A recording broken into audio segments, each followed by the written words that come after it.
ക്രിസ്തീയതയ്ക്കും Indian ഭരണഘടനയ്ക്കും എതിരായ Vatican രാഷ്ട്രത്തിന്റെ മെത്രാനേകാധിപത്യ ഭരണമായ Canon നിയമത്തെ മെത്രാൻമാർ കയ്യിലെടുക്കരുത്.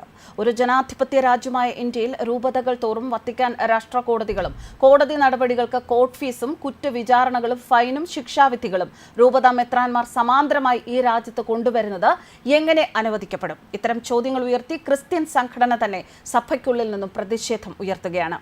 കാത്തലിക് ലേമെൻസ് അസോസിയേഷൻ സെക്രട്ടറിയാണ് ഗൗരവം നിറഞ്ഞ ഈ വിഷയവുമായി ചോദ്യങ്ങളുമായി മുന്നോട്ട് വന്നിരിക്കുന്നത്.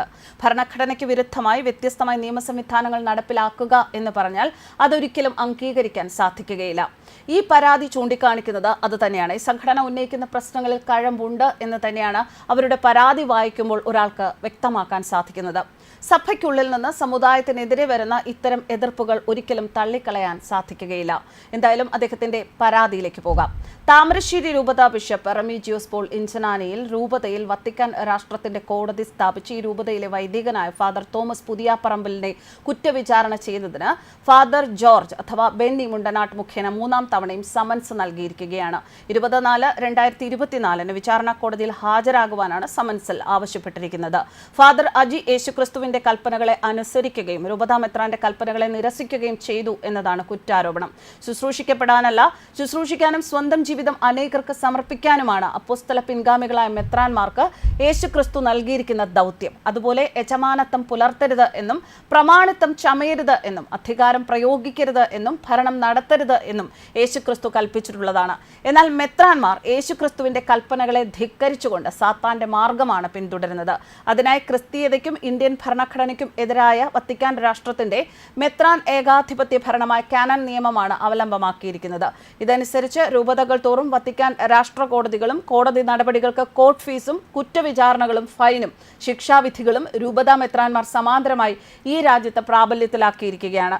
ഈ നിയമങ്ങളെയോ ഇവയിൽ നിന്ന് ഉളവാകുന്ന കാര്യങ്ങളെയോ സംബന്ധിച്ച് മെത്രാനെ ആശ്രയിക്കുകയല്ലാതെ ക്രൈസ്തവ വിശ്വാസികൾ ഇവയെ എതിർക്കാനോ രാജ്യത്തെ നിയമ സംവിധാനങ്ങൾ മുഖേന ഇതിനെതിരെ നടപടികൾ നടത്താനോ പാടില്ല എന്ന് വിലക്കിയിരിക്കുകയാണ്.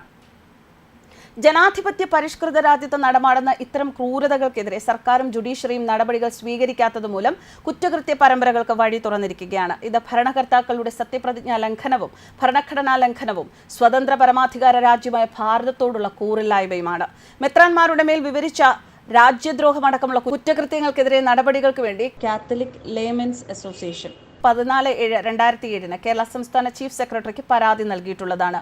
പരാതിയുടെ ഗൗരവം കണക്കിലെടുത്ത് ചീഫ് സെക്രട്ടറി ക്രമസമാധാന വകുപ്പിലെ ഉയർന്ന റാങ്കിലുള്ള ഉദ്യോഗസ്ഥനെ കൊണ്ട് അന്വേഷണം നടത്തിച്ച് നടപടികൾ സ്വീകരിക്കുന്നതിനു വേണ്ടി നമ്പർ 73/J1/2007 പ്രകാരം 7/8/2008 ഓർഡർ പുറപ്പെടുവിച്ച് സംസ്ഥാന DGPക്ക് കൈമാറിയിട്ടുണ്ട്. എന്നാൽ മെത്രാൻമാരുടെ സ്വാധീന സമ്മർദ്ദങ്ങൾക്ക് വഴങ്ങിയ സർക്കാർ പരാതിയിന്മേൽ സത്യസന്ധമായ അന്വേഷണം നടത്താതെ DGP ആയിരുന്ന ജേക്കബ് പുന്നൂസിനെ കൊണ്ട് കുറ്റവാളികളെ സംരക്ഷിക്കുന്ന കള്ള റിപ്പോർട്ട് തയ്യാറാക്കിച്ച് ആഭ്യന്തര വകുപ്പിന് കൈമാറ്റം ചെയ്യിച്ച് പരാതി അട്ടിമറിക്കുകയാണ് ഉണ്ടായത്. ആകയാൽ നീതിബോധത്തിലൂടെ രാജ്യത്തിന്റെ പരമാധികാരവും അഖണ്ഡതയും കാത്തു സംരക്ഷിക്കാനും പൗരാവകാശങ്ങളും പൗരസ്വാതന്ത്ര്യവും സംരക്ഷിക്കുവാനും വേണ്ടി മെത്രാൻമാരുടെ മേൽ വിവരിച്ച കുറ്റകൃത്യങ്ങൾക്കെതിരെ നടപടികൾ സ്വീകരിക്കണമെന്ന് പ്രതിബദ്ധതയും കർത്തവ്യബോധവുമുള്ള ഭരണകർത്താക്കളോടും ന്യായാധിപന്മാരോടും കാത്തലിക് ലേമെൻസ് അസോസിയേഷൻ ഈ പ്രസ്താവന വഴി വീണ്ടും ആവശ്യപ്പെടുന്നു. കാത്തലിക് ലോമെൻസ് അസോസിയേഷന് വേണ്ടി സെക്രട്ടറി എന്നാണ് ഈ കത്ത് സൂചിപ്പിക്കുന്നത്. അദ്ദേഹം ആണ് ഈ പരാതി കൊടുത്തിരിക്കുന്നത്. ഇറ്റലിക്കകത്തെ സ്വതന്ത്ര രാഷ്ട്രം, അതാണ് മാർപ്പാപ്പയുടെ ആസ്ഥാനമായ വത്തിക്കാൻ. 1929 ഫെബ്രുവരി 11 ഇറ്റലിയുമായുള്ള കരാറിലൂടെ വത്തിക്കാൻ പരമാധികാര സ്വതന്ത്ര രാഷ്ട്രമാവുന്നത്. ഹോളി സീ എന്നും ഇത് അറിയപ്പെടുന്നു. വിസ്തീർണം കൊണ്ടും ജനസംഖ്യ കൊണ്ടും ലോകത്തെ ഏറ്റവും ചെറിയ രാഷ്ട്രമാണ് വത്തിക്കാൻ. ന്യൂസ് ഡെസ്ക് കർമ്മ ന്യൂസ്.